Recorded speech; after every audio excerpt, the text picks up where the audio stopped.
Fakti, komentāri un analīzes. Raidījumā Redzesleņķis 105,2 grādi. Esiet sveicināti raidījumā Redzesleņķis. Tas ir otrais no 3 raidījumiem, kuros šī gada beidzamajās pirmdienās runājam ar 3 Eiropas parlamenta Latviju pārstāvošiem deputātiem no Eiropas konservatīvo un reformistu grupas, lai lūkotu noskaidrot, kas tad aktuāls Eiropā. Un šoreiz studijas viesis Rihards Kols. Labvakar! Labvakar! Sāksim ar to, ilgus gadus darbojaties jau politikā, bet, tā kā uz vietējās skatuves, plašākos Eiropas ūdeņos, ja tā var teikt, pirmo reizi esat izpeldējis. Kā ir sakrituši vai atšķīrušies priekšstati, kuri noteikti jau bija diezgan tāpat spilgti par to, kā strādā Eiropas parlaments, kāda ir tā ikdienas rutīna un vai ir kaut kas tāds, kas ir pārsteidzis? Kopumā es teikšu, nekas ļoti pārsteidzošs, vienkārši tie apmēri nevar salīdzināt ar mūsu, kā es dažreiz dēvēju sajam par ārvalstu kolēģiem, tāds butīk parlaments, maziņš, kompakts, 100 deputāti, viens otru zina, frakcijas vienu otru zina. Tad Eiropas parlaments, protams, ir pilnīgi cits zvērs. Es teikšu tā, zvērs nesliktā nozīmē, bet tie visi ir nemainīgi. Tas nozīmē diezgan mērķtiecīgi jau identificēt tāds atslēgas personas, kas ir, kur ir koordinātori, kur ir grupu vadītāji, līderi.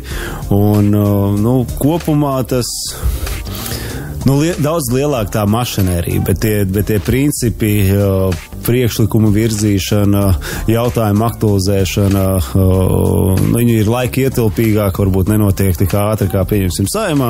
Vienas dienas laikā var likumu izgrūst cauri, piemēram, 3 lasījumos vai 2. Plenārsēžu zālē droši vien var savākt 10 parakstus un piepieši iesniegt kaut kādu priekšlikumu. Tad, man lielākais tāds sarūktinājums bija, un es, protams, tam gatavojos, ka tā būs, kas man jau pietrūkst politiskās grupas ietvaros. Un te vienkārši varbūt klausītājiem pateikt, ka Eiropas parlaments ir politiskās grupas, lielās 7 grupas ir. Līdzīgi varam vilkt paralēls ar frakcijām Saeimā. Jā, bet tajās, kas atšķirās no tām frakcijām, ka šajās grupās ir delegācijas, valstu delegācijas, un pat vēl delegācija ietvaros varbūt vairākas partijas no konkrētās dalībvalsts. Tad iedomājamies. Kā jūsu grupā konkrēts piemērs? Jā, mūsu grupā, ja nemaldos, mēs esam 12 delegācijas. Bet es domāju, tieši Latvijas deputātu vidū jau arī ir Nacionāla apvienība pārstāvēta un apvienotā saraksta pārstāvis arī jūsu grupā.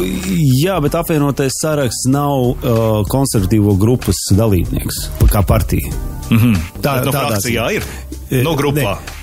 Reinis Pozņaks. Bet svarīgi jau vai partija, kur pārstāv, tā jau varbūt viss kaut kāds neatkarīgos pielasīt un ICR. Bet svarīgi, ka no dalībvalsts ievēlētā politiskā spēka, pieņemsim, grupā ir. Līdz ar to apvienotais saraksts, viņš nav daļa no Eiropas konservatīvo reformistu grupas, bet Pozņaka kungs ir pievienojies Latvijas delegācijai, ko mēs arī esam aktuāli. Es domāju, ka tā bija arī manā skatījumā viņam pareiza izvēle. Tas arī atspoguļojas svarīgu pozīciju iegūšanā tajā skaitā. Tur, protams, lielu lomu spēlē arī Latvijas laikam pieredzējušākais Eiropas parlamentārietis Roberts Zīle, kurš tagad jau ir 2. sasaukumu viceprezidents, kas no Baltijas valstīm, ja nemaldos, neviens nekad nav bijis tik augsti ievēlēts Eiropas parlamenta amatos. Bet atgriežoties pie tās lēmumu pieņemšanas, pie tām sarunām un aizkulišu darbībām, jau minējāt pārtrauc tajā brīdī, ka ir vienas, ja mēs vēlkam paralēli ar Saeimas frakcijām, tad tur Eiropa parlamentā dažādas valstis, dažādas partijas, vienas tās politiskās grupas ietvaros, bet it kā jau līdzīgi domājošiem vajadzētu tajā vienā grupā būt cilvēkiem, tur tā savā starpā. Tas ir tādiem lieliem vērtību jautājumiem.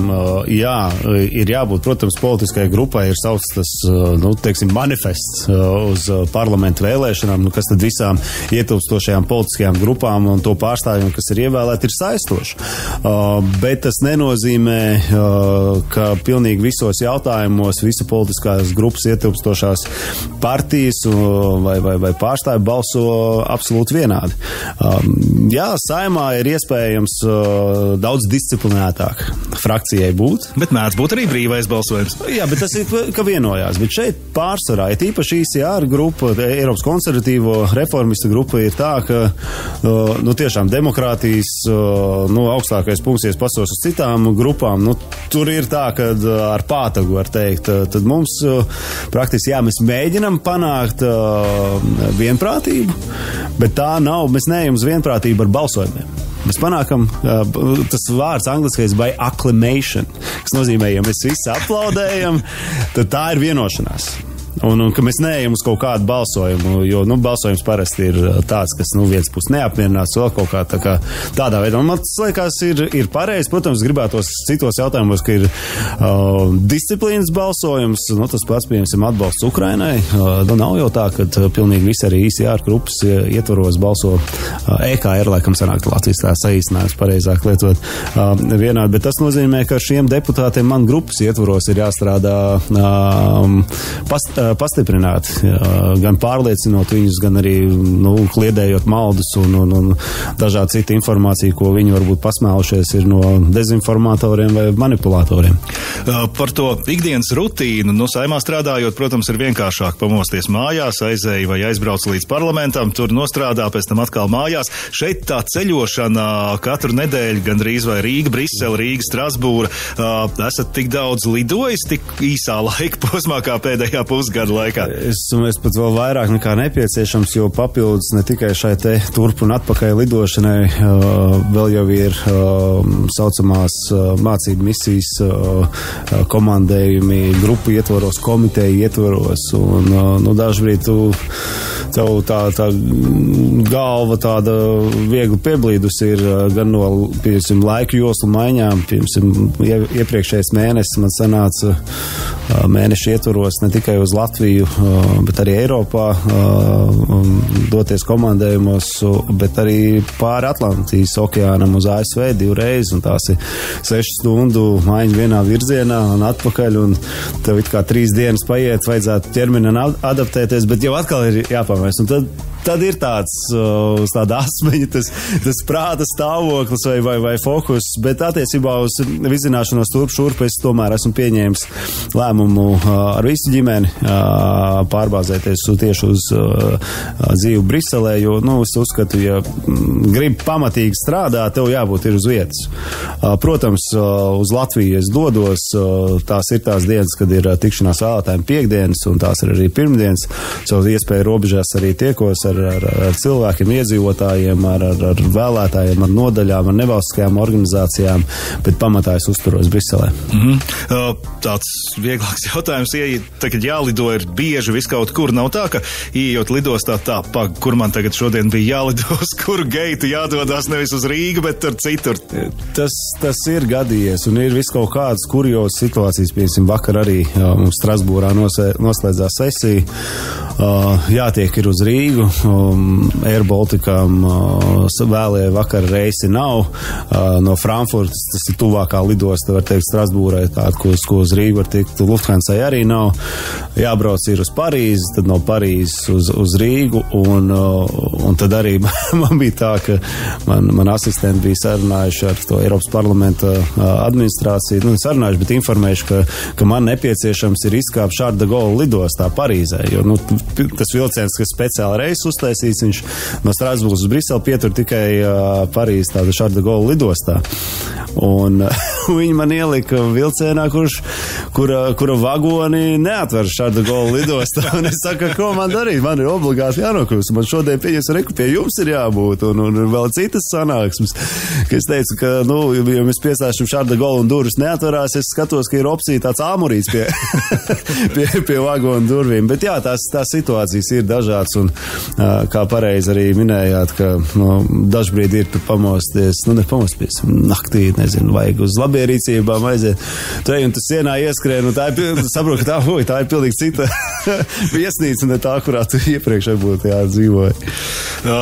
Pie nopietnām tēmām pārējot, Deputāti darbojas ne tikai politiskajās grupās Eiroparlamentā, bet arī dažādās komitejās. Par ārlietu komiteju diezgan skaidrs, pie tās mēs vēlāk ķersimies un visiem tiem jautājumiem, jo tā ir tā, kur arī joma Latvijā, Saeimā darbojāties, bet esat arī loceklis Starptautiskās tirdzniecības komitejā. Kāpēc šāda izvēle, vai tā tomēr bija politiskās grupas vairāk izvēle, vai jūsējā? Tā bija mana absolūta izvēle. Protams, tās komitejas kopā ir vairāk nekā 24, ja nemaldos. Tagad vēl jauna pastāvīga. Vēl divas mēs nobalsojām, aizsardzības un veselības komitejas, kas kļūst par lielajām pastāvīgajām komitejām.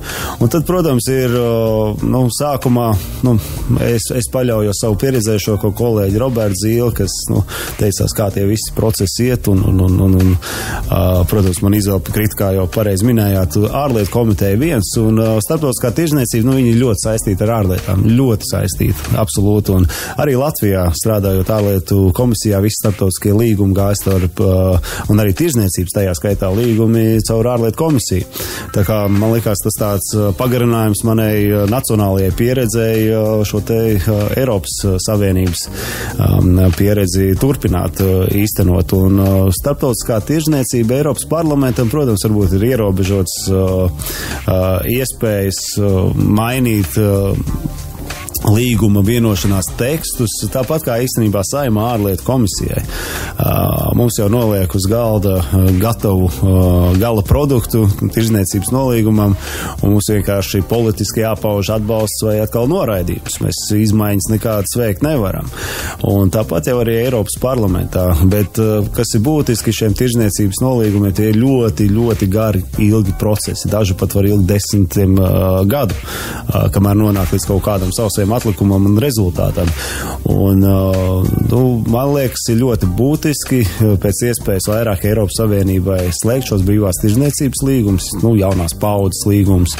Es saprotu, ka ir daudzām valstīm rezervācijas saistībā ar lauksaimniecības, pieņemsim, sadaļām, bet es skatos no Latvijas nacionālo interešu perspektīvas. Mums jebkurš brīvās tirdzniecības līgums ir iespēja mūsu uzņēmējiem, tiem pašiem arī lauksaimniekiem, un ja kāds teiks, ka tuņās mūs pārpludinās ar lētām precēm. Kanādas brīvās tirdzniecības līgums, atminos, kāda diskusija arī Latvijā izvērtās, ka ir bīstami un praktiski pārpludinās ar lētu Kanādas kaut kādu produkciju, kas neatbildīs Eiropas standartiem, būs zemākas kvalitātes. Ja mēs ieejam šodien veikalā, kādu Kanādas produktu redzat? Es neesmu manījis. Kāds jau ir noteikti. Kāds jau ir, bet ne masveidā un ne tāds, kas apdraudētu mūsu ražotājus. Un līdz ar to jebkurš brīvās tirdzniecības līgums, tā ir papildus iespēja mazai valstiņai izcīsties plašākos tirgos tajā skaitā. Mums neliela pauzīte, tad turpināsim sarunu ar Eiropas parlamenta deputātu Rihardu Kolu.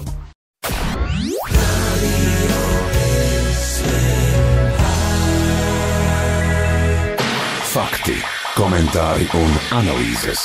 Raidījumā Redzesleņķis 105,2 grādi. Turpinām raidījumu Redzesleņķis. Atgādinu, šodien runājam ar Eiropas parlamenta Latviju pārstāvošu deputātu Rihardu Kolu no Eiropas konservatīvo un reformistu grupas. Jau minējām par jūsu darbošanos Starptautiskās tirdzniecības komitejā. Teicāt, jebkurš brīvās tirdzniecības līgums ir iespēja, bet šobrīd jau tās runas arī pašā Eiropā sākās par tarifu kariem, vismaz ar Ķīnu saistībā ar elektroauto. Signāli no ASV arī pienāk no nākamā prezidenta administrācijas puses par to, ka vajadzētu kaut kā to tirgu un tirdzniecību paregulēt. Kāda nākotne šajā jomā tad rādās? Es neredzu, ka Eiropas Savienība ar Ķīnu slēgs brīvās tirdzniecības līgumu. Vismaz pārskatāmā nākotnē noteikti ne. Ķīna ir definēta kā sistemātiska konkurence. Es teiktu, nelabvēlīgi noskaņots pret Eiropas Savienību un tās tirgu un tās spēlētājiem. Līdz ar to protekcionisms pret Ķīnu es pieļauju, ka pieaugs arī jaunajā Eiropas komisijas sastāvā tajā skaitā.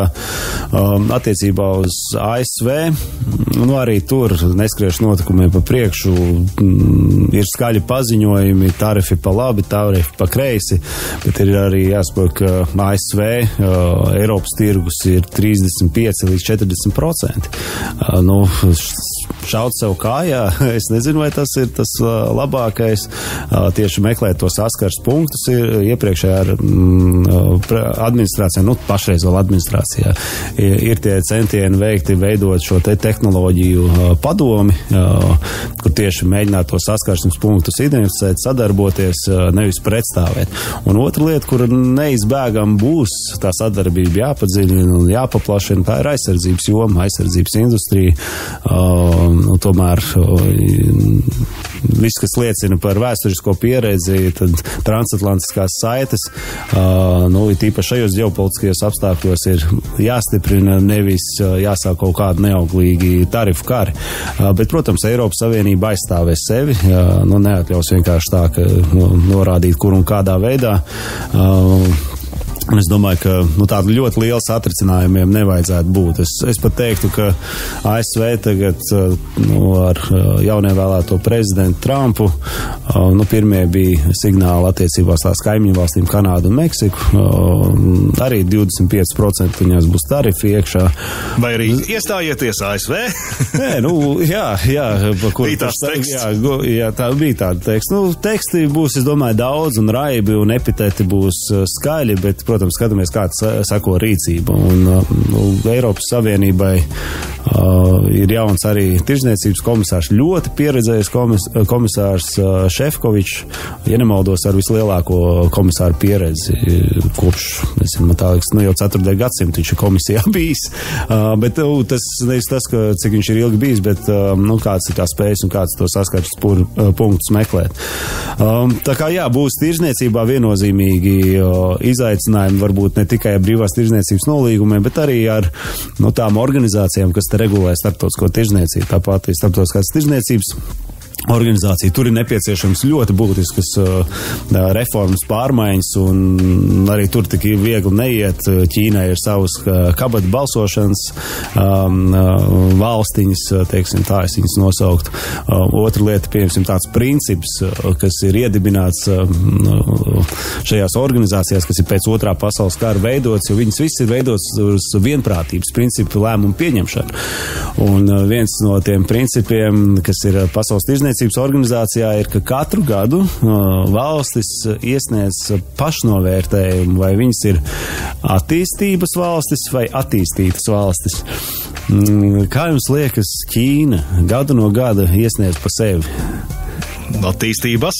Jā, viņi ir attīstības valsts, un tā ir, manā skatījumā, ļaunprātīga sistēmas izmantošana, jo, protams, ja šādi tu nodeklarē, tev pavarās viskaut kādi atvieglojumi un mazāk arī prasības vienā vai otrā regulējumā. Līdz ar to arī jautājums kaut ko tādu atcelt var tikai uz vienprātības principu. Tā kā ir ļoti daudz tagad izaicinājumu ar šo starptautisko regulējumu, kur, protams, gan Latvija, gan Eiropas Savienība pasaka, mums ir jāsaglabā noteikumos balstīta starptautiskā kārtība, jā, bet viņa nevar, vienkārši nav iespējams viņu turpināt tādu, kā mēs viņu esam līdz šim piedzīvojuši. Vai tas būtu tirzniecībā, vai tas būtu arī starptautisku konfliktu regulācijā. Mēs redzam, ANO ir praktiski paralizēta institūcija kā tāda. Te mēs pārējām pie tās otras jūsu komitejas, kurā darbojaties ārlietu komitejas. Tur laikam darba kārtības galvenais akcents šobrīd tomēr ir un paliek konflikts Ukrainā. Karš Ukrainā, kāds konflikts? Jā, karš Ukrainā absolūti ir centrālais punkts, bet nav jau tā, ka mēs skatāmies komitejā mazliet plašāk. Karš Ukrainā, karš tuvajos austrumos, tie nav izolēti konflikti. Tas nav kaut kā, kas jāskata izolēti. Mēs redzam, ka tie, kas īsteno to agresiju, to vardarbību dažādos veidos, ir savstarpēji sadarbojas. Tā ir Krievija, tā ir Irāna, tā ir Ziemeļkoreja un tā ir Ķīna. Un skaidrs, ka tā izpratne ir veidojusies to, ka tā nav tāda saucamā ad hoc sadarbība, bet tās jau ir strateģiskas partnerības, kur ir sadarbība aizsardzības, drošības jomā, enerģijas enerģētikas jomā. Un tā konfrontācija arvien redzamāk un redzamāk paliek starp šīm te, kā es teikšu, ļaunumas valstis un demokrātisko pasauli. Un pat nekautrējās šīs ļaunumas ar to diezgan skaidri parādīt. Tā kā tas jautājums ir, kā mēs kolektīvā veidā spējam sniegt kaut kādu atbildu šiem izaicinājumiem, vai tie ir hibrīda apdraudējumi, vai tās ir tiešām militāras konfrontācijas. Tā kā tie ir tie jautājumi, ko mēs ārlietu komitejā skatām, mēs redzam, šīs valsts ļoti aktīvi darbojās, destabilizējot dažādas reģionus. Nesenākais tagad ir svaigākais izaicinājums ir Grūzija. Kas notiek Grūzijā ar vēlēšanām, kuras Eiropas parlaments ir atzīts par neleģitīmām, līdz ar to attiecīgi arī parlaments, valdība un arī prezidents tikko ievēlētais futbolists bijušais.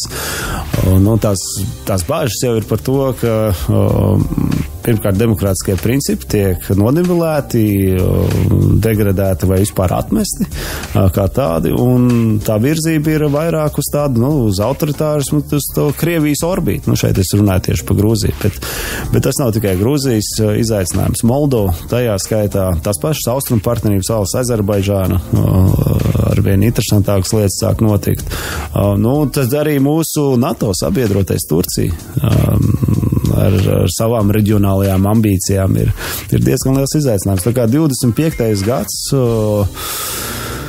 būs diezgan raibs, ja mēs skatāmies uz starptautiskajām attiecībām, uz konfliktiem, uz izaicinājumiem. Līdz ar to ārlietu komitejai būs diezgan daudz darba. Jā, un tā ārlietu komiteja, ko es varbūt varu bilst, ja varbūt nav tāds, ka ar likumdošanas iniciatīvām viņas vairāk ar rezolūcijām strādā. Daudz arī teiks, ko te rezolūcijas pieņem vienu vai otru, bet tās rezolūcijas ir absolūts politisks nospiedums uz tā brīža situāciju un ar konkrētu aicinājumu saistošajām Eiropas Savienības institūcijām, vai tā būtu Eiropas padome, vai tā būtu komisija tajā skaitā, un tur ir konkrēti aicinājumi šajās rezolūcijās. Protams, mēs saņēmām uzklausot jaunos komisārus, svētus apliecinājumus, ka Eiropas parlamenta pieņemtās rezolūcijas viņi ne tikai izlasīs, bet arī tajos paustos aicinājums arī piemēros praksē. Kā piemērs var minēt, gan šis sasaukums, gan iepriekšējais Eiropas parlaments sasaukums ir aicinājis Irānas revolucionāro gvardi, islāma gvardi, definē kā teroristisku organizāciju. Un vēl joprojām tas nav izdarīts. Vai pieņemsim to pašu Wagner grupu atzīt par teroristisku organizāciju? Daudz arī jautās, ko dod, ka tu tur atzīst viņu par teroristisku? Tur ir ļoti daudz juridisku seku, kāds iestājās, ja viena vai otra organizācija vai vienība tiek definēta kā teroristiska organizācija. Tas ir ļoti plašs sankciju apjoms, kas saistoši ir ne tikai Eiropas valstīm, bet arī starptautiski. Šajā ziņā, ja mēs par teroristiskajām organizācijām paturpinām, tad Sīrijā ļoti īpatnēja situācija veidojās, jo tur varu pārņēmušais grupējums arī ir atzīts par teroristisku it kā, un tagad viņi pie varas ir. Tur tā situācija, teicāt, ļoti daudz dažādu sankciju, no otras puses tad gribētos sadarboties un cerēt, ka mainīsies uz labo pusi Sīrijā kaut kas. Tas laikam ir tas vienīgais, kas paliek cerība, ka tie, kas ir pagaidu varas pārņēmēji, ka ies uz to mēreno ceļu, ar laiku organizēs arī vēlēšanas kā tādas. Šis ir vēlmi formā izteikums. Es domāju, ka tā mācība ir gūta no Afganistānas arī, kur vienkārši strauji rietumi izgāja ārā, atstāja vakumu, un vakumu ļoti ātri aizpildīja Taliban. Un arī Talibans vien brīdi bija atzīta kā teroristiska organizācija, un te jautājums ir, ko mēs tur darām, vai ar Talibanu mēs atzīstam vai neatzīstam, un Talibanu redzam virkne pasaules valstu viss atzīst kā leģitīmu varas pārņēmēju Afganistānā, viņi ir ANO, bet Eiropas Savienība vēl projām, taustās. Es domāju, ka šeit ir tas pats variants. Sīrijā ir organizācija, kas ir bijusi atzīta par teroristisku organizāciju. Vismaz no augstās pārstāvis ārlietās Ir arī tāda piesardzīga komunikācija, ka mēs, protams, sakām līdzi, ir būtiski punkti, kas ir jāievēro kā priekšnosacījums, lai mēs vispār varētu sadarboties kā tādu. Tā kā, laiks rādīs, šeit nevar paredzēt, kas notiks, bet, neviens arī negaidīja, ka 3 dienās pretošanās kustība gāzīs Asada režīmu, kas turpat turējies vairāk kā 11 gadus pie varas, protams, asaņaini un brutāli apspiežot savus civiliedzīvotājus. Par vienu no 2 nesenākajiem lēmumiem tepat saistībā gan ar Latviju, gan ar situāciju Eiropā. Viens no tiem Eiropas komisijas piešķirtais finansējums valstīm uz Eiropas Savienības ārējās robežas ar Krieviju. Ko tas nozīmē Latvijai? Tas ir beidzot, pirmkārt, es gribētu minēt, labi, protams, ir finansiāls kontribūcija sniegta tām valstīm, kas, ir tās frontes valstis, sauksim tiešām kā frontes valstis, uz kuras pleciem gulstas ārējās robežas apsardzība. Minēšu, ka tādas Eiropā ir 12, kurām ir sauszemes robeža un 5, kurām ir jūras robeža. Tad saprotam, ka pārējiem ir praktiski mēs to visu darām viņu mieram un drošībai. Un tas nozīmē, ka līdz šim tā pozīcija bijusi tāda, ka ekskluzīvi tas sloks, finansiālais sloks ir gulēs uz šīm konkrētajām dalībvalstu nodokļu maksātājiem. Jo centralizēti nekāds finansējums nav ticis nodrošināts tādā apjomā, lai tiešām varētu pilnvērtīgi aizsargāt Eiropas Savienības, tajā skaitā arī NATO ārējo robežu. Tā kā šis finansējums piešķirtais ir pirmā, man tā liekas, zīme, ka tā apzināšanās par to, ko mēs esam, pieņemsim, trauksmi cēluši pēdējos 5, ja ne vairāk gadus, ka vajag vienotu standartu ārējai robežai, tāpat arī finansējumu, ne tikai, ka mums dod tehniskus rīkus, kameras, termokameras, bet reāli fiziskas robežas izbūvē. Pagaidām fiziskas robežas izbūvē finansējums netiek piešķirts pie tā, tad arī Latvijas pārstāvjiem un tām valstīm, kas šos uzdevumus pilda, ir vēl joprojām jācīnas Eiropas iekšēnē, lai izveidot to izpratni arī pārējās dalībvalstīs un gūtu atbalstu. Bet šie 170 miljoni, es teiktu, mums vajag nevis 170 miljonus, bet droši 17 miljardus, lai visu varētu. Bet tas ir sākums. Es saku, tas ir. Līdz tam nebija pat tādas iniciatīvas nākošais. Vienmēr bija noliegums, ka netaisīsim Eiropu par cietoksni, mums ir viss jāspēj tādā mērenā veidā. Nē, Eiropai, ja mēs gribam saglabāt mūsu dzīvesveidu, vērtības, Eiropai ir jākļūst par cietoksni. Varam arī kļūt par cietoksni, kur šīs vērtības arī tiek saglabātas, lai varētu saglabāt. Bet tā nauda nav fiziskai robežas izbūvē, tas ir vēl viens stāsts, par ko ir jācīnās, cik viegli vai grūti jau bija panākt šo, un kāda tad ir tā pretstāve, vai pat jūsu politiskajā grupā ir arī tādi, kas uzskata, ka nē, varbūt naudu nav vērts tērēt, tam ir jāgulda kaut kur citur?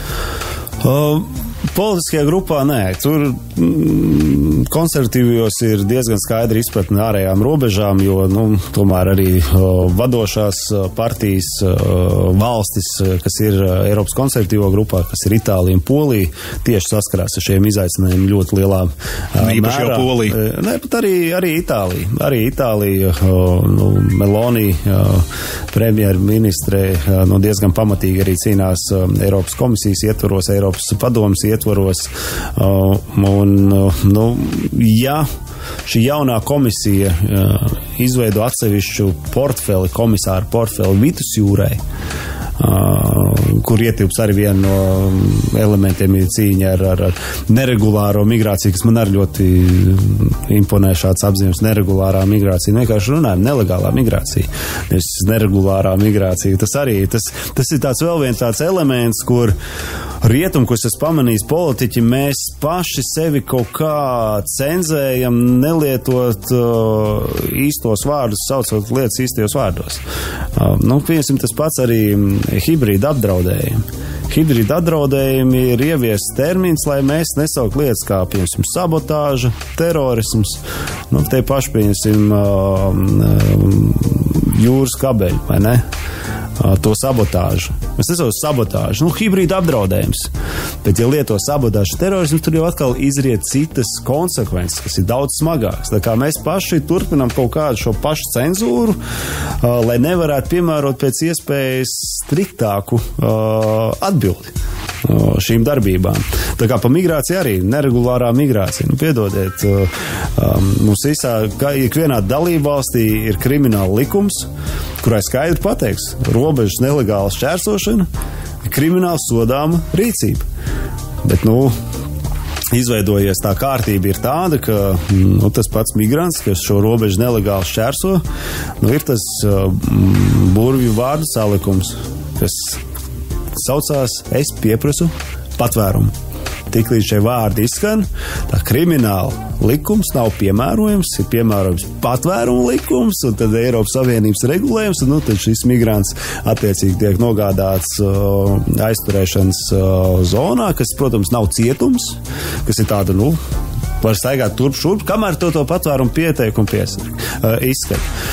Tā sistēma ir ļaunprātīgi izmantot jau gadiem, absolūti. Cilvēki no šiem centriem vienkārši pazūd, pēc tam viņus grūti atrast un kur un kā atrodas. Tad tagad, ja pagājušo gadu Eiropā ieradās 5,1 miljonus migrantu, gan legālā, bet arī nelegālā ceļā 1 miljons. Un tad no tiem 1 miljonu, cik tad ir izraidīti? Kas tātad šeit nelegāli uzturās, kam nav nekāds tiesisks pamats šeit būt, vai tā būtu starptautiskā aizsardzība. Tie arī ir 100 tūkstoši, 300 tūkstoši migranti, kuriem ir, protams, Eiropa atkal sev mīkstina savas pozīcijas, brīvprātīgi jāizceļo. Neviens no viņiem brīvprātīgi neizceļos. Līdz ar to tagad ir tās plašas diskusijas, piespiedu atgriešanas, tāpat arī darbs ar izcelsmes valstīm. Ja jūs neuzņemat atpakaļ savus pilsoņus, tad, piedodiet, tā pati attīstības palīdzības instrumenti arī būtu jāpārskata Eiropai, cik te jums viņus sniegt, ja jūs nesadarbojaties. Tāpat arī piekļuvi, pieņemsim, Eiropas vienotajam tirgum. Jūs gribat tirgoties, bet savus pilsoņus negribat, ka šeit nelegāli uzturās ņemt atpakaļ. Tā kā, migrācija ir ļoti, es domāju, viņš ir top 3 no izaicinājumiem tieši Eiropas Savienības politikā. Viens ir aizsardzība, drošība, migrācija, un, protams, arī Eiropas Savienības ekonomiskā konkurētspēja, kas, protams, aizsardzību un drošību mēs nevarēsim investēt, ja mums nebūs ekonomiskā arī izaugsme Eiropā, kur tad tos finansējumu ņemt. Mums neliela pauzīte, tad turpināsim sarunu ar Eiropas parlamenta deputātu Rihardu Kolu.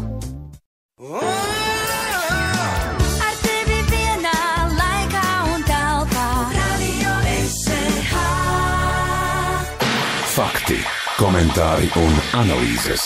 Raidījumā Redzesleņķis 105,2 grādi.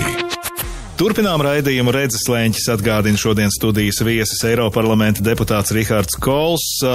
Jau runājām par dažādiem ārlietu un drošības aspektiem. Raidījuma otrajā daļā par Ukrainu gribētu paturpināt. Nesen kā vienojās Eiropas Savienība par 15. sankciju. Nepatīk man tas vārds ne pakotne, ne pakete, sauksim to par kārtu. Bet tur jau arī dažādi iebildumi. Ungārija neatbalstīšot līdz nākamās ASV administrācijas apstiprināšanai. Atgriežoties pie tā jautājuma, no kur novirzījāmies mazlietiņ otrās daļas izskaņā par to vienotību Eiropas parlamentā, cik viegli vai grūti ir panākt kaut kādu vienprātību lēmumu pieņemšanā šajā gadījumā, jau runājot tieši par Ukrainu, par atbalstu sniegšanu tai. Eiropas parlamentā es teiktu, ka atbalsts Ukrainai, tā bija pirmā rezolūcija, ko šis jaunais sasaukums īstenībā pieņēma par turpināt atbalstu Ukrainai. Un tas bija ļoti būtisks balsojums, tīpaši ņemot vērā, ka 52% Eiropas parlamenta deputātu nomainījās. Praktiski 52% ir jaunievēlēti deputāti, kur neviens nezin, kā viņam pieņemsim ir tie politiskie uzskati, tajā pat arī Ukrainas kara jautājumā. Un tad tajā rezolūcijā balsojot, varēja redzēt to nospiedumu, kāds tas sastāvs ir Eiropas parlamentā. Un tas ir cerīgs, tas ir absolūts vairākums nobalsoja atbalstoši Ukrainai, un pēc pāris jau mēnešiem bija vēl viens būtisks balsojums, kas bija, ka pirmo reizi Eiropas Savienība izmanto agresoru finanšu līdzekļus, lai atbalstītu Ukrainu. Tātad, pasakot pavisam vienkārši, beidzot Ukrainai tiek dots atbalsts, kas nav no Eiropas Savienības nodokļu maksātāja naudas, kabatas. Jo tas, protams, es saprotu cilvēku kaut kādā brīdī, cik ilgi un kā, un mums pašiem ir daudz izaicinājumu. Tad beidzot bija tas lēmums, tas ir tā centrālās bankas iesaldētie līdzekļi, Krievijas federācijas, un no šiem iesaldētajiem līdzekļiem, protams, nauda jau, kā mēs visi zinām, viņi nestāv uz vietas, viņi cirkulē, viņi apgrozās. Mums liekas, ka mēs to savu depozītiņu noliekam bankā, tad viņš ir tā smuka arī stāv. Nē, banka iegulda visu kaut kur, pelna un ģenerē vēl vairāk, var teikt, tos ienākumus. Tāpat šie iesaldētie līdzekļi arī gadā uzģenerē aptuveni 3 līdz 4 miljārdi eiro, un tad pieņemts arī tika lēmums, kad nevis vienkārši mēs iedodam tos 3-4 miljārdus, bet mēs to pavairojam ar aizņēmumu, praktiski reiz 10. Tātad 35-40 miljārdi mēs dodam Ukrainai, un kas nozīmē, ka katru gadu tie 30-35 miljārdiem ir jāmaksā procenti, vai ne, kā jebkuram aizdevumam. Tad tie aizdevumi procenti tiek maksāti ar šo ģenerēto peļņu, tiem 3 līdz 4 miljārdiem. Es ceru, ka es izskaidroju tā, ka klausītājs arī varēja to uztvert, bet tas ir ļoti tāds būtisks nogrieznis. Un Eiropas parlamentā es neredzu, ka attiecībā atbalstu Ukrainai būtu kaut kāds sarežģīts. Ir atsevišķi politiski spēki, kas pauž publiski savu kaut kādu nostāju, kas, nesaukt tā, ka Putina miera baloži, kas viņi ir par mieru, un kurš nav par mieru, vai ne? Un atreferē vienu otru Kremļa naratīvu arī no Eiropas parlamenta tribīnas, bet tas ir absolūtākais mazākums. Runājot vēl par citām lietām, ar ko Eiropas parlamenta deputāti nodarbojas, paskatījos arī jūsu Twitter vai X profilā. Nesen uzaicinājāt Zemesardzes 13. bataljona kolēģus uz Eiropas parlamentu, uz Briseli. Kā gāja, ko darījāt? Jā, šis ir tas, ko es biju iepriekš dzirdējis, ka Eiropas parlamenta deputāti var aicināt delegācijas no savām dalību valstīm. Es uzzināju, kāds ir tas apjoms, tie ir 100 cilvēki gadā, un, protams, ar šo iespēju, ja tāda iespēja tiek nodrošināta, dod iespēju arī Latvijā iedzīvotājiem. Tad jau jautājums, protams, mēs esam 1,8 miljoni, bet ir tie 100, vai ne? Un kā tad izvēlēties? Un man īstenībā pirmā delegācija bija reģionālie mediju žurnālisti, un tas iemesls pavisam vienkārši. Man liekas, ka tieši reģionālie žurnālisti ir vistuvāk iedzīvotājiem. Tā Ante Bauskā var klausīties panorāmu, bet ja viņas pat novada žurnāliste sniedz kaut kādu reportāžu, es domāju, viņi izlasa vairāk, un tas bija tas iemesls. Un otru, kā jau minēja Zemesardze, es pats zemesargs, jau kā 8 gadus dienēju, un es zinu, ka mācībās nav jau tā, ka mēs par politiku nerunājam, un man bija patīkami tiešām to uzaicināt. Vismaz to principu, ko es tagad ieviešu, ka tas nav tikai 13. bataljons, kur es pats dienēju, bet es plānoju šī sasaukuma laikā no dažādiem bataljoniem aicināt zemesargus, un no tiem bataljoniem tad arī izvēlēties. Es zinu, ka ir best section, tās, kā saka, labākā vienība pārbaudījuma. Tad ja tie ir, kas ir tie labākie, tad saņem šo ceļazīmi, apmeklēt Briseli. Tās ir 2 dienas, kur ir iespēja izprast, kā tas zvērs, ko es sākumā minēju, viņš funkcionē, kādas tiešām ir iespējas Latvijas deputātiem, kas skaitliski varbūt nav milzīgi 9, bet tomēr ietekmēt procesus, pārstāvēt Latvijas intereses. Un šīs 2 dienas bija, kas man bija pārsteigums, protams, redzēt savus cīņu biedrus. Es jau viņus tikai formās vienmēr redzēju mācībās, tagad uzvalciņā, un tāds tur ir tāds saposies. Un jā, viņi paši teicās, ka bija patīkami pārsteigt par to, ka, kā darbojas, arī uzdot tos jautājumus, jo stereotipi jau dažādi izveidojas. Es pat neizslēdzu pat.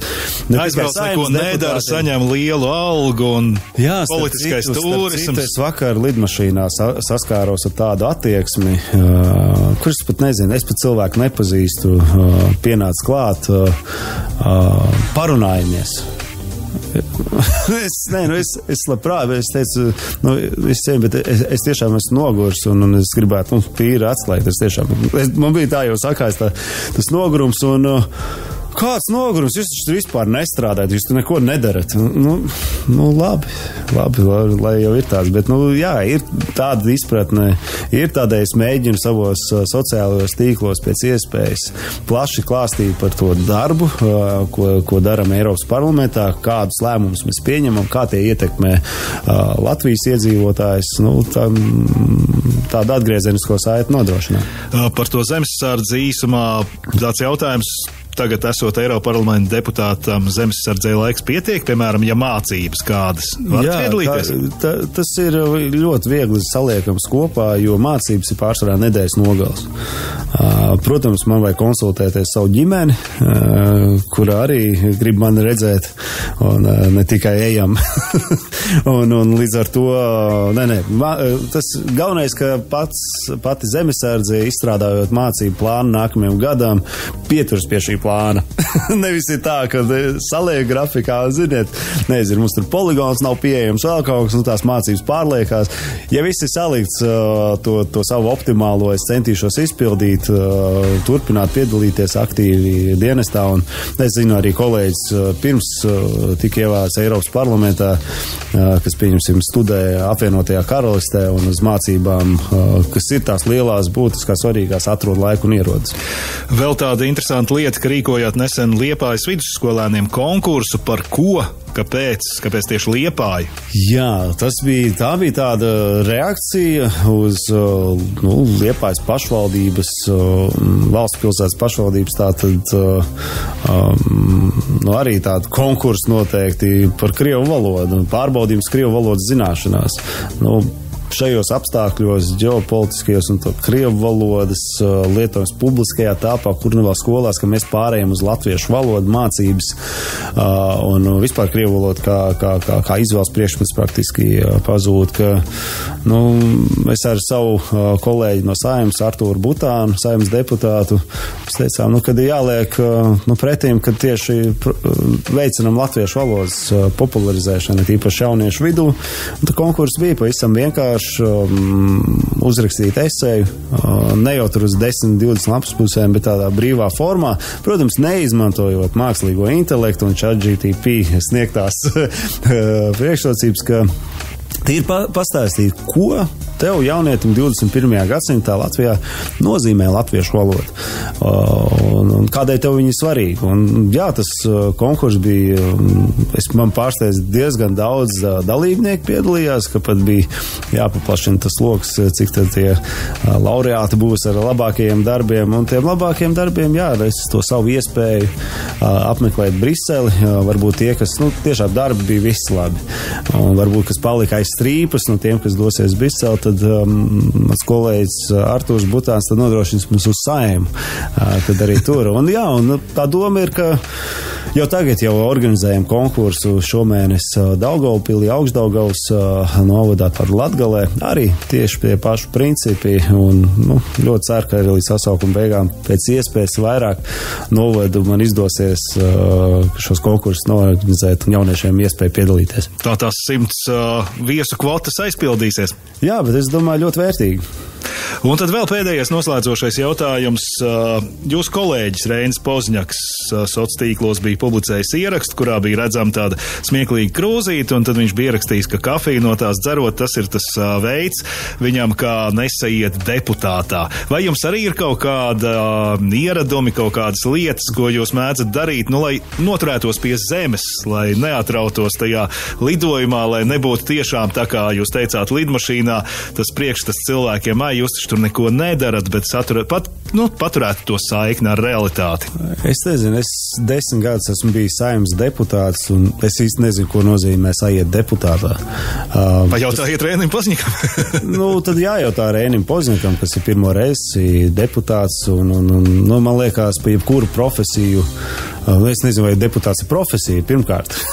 Tas nav tāds, ko tu arī augstskolā apgūšu deputātu bakalaura grādu vai maģistra grādu, bet katrai profesijai šaubos, vai ir nepieciešams pašam bērt pelns uz galvas, tieši otrādi parādīt, ko ar šo amatu tu spēj sasniegt, izdarīt un varbūt mainīt šos priekšstats, saiet deputātā. Es tiešām nezinu, ko tas nozīmē.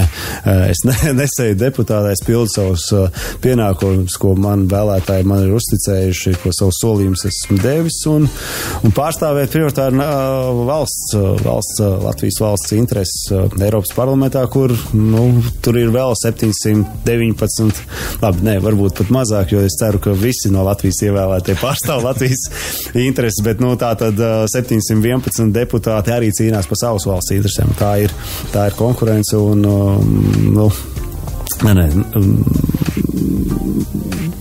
saiet deputātā, tas nav man, es teiktu, ka esmu tīri piezemēts, cilvēki var mani komunicēt, es komunicēju ar cilvēkiem, neignorēju. Mans pieminētais gadījums lidmašīnā, ja cilvēkam ir tāda izpratne, es jau nevaru mainīt viņu viedokli, un ja cilvēks pasaka, ka man piedodies, esmu nogurs. Laikam jau deputāti nedrīkst būt noguruši. Tā laikam man mācība.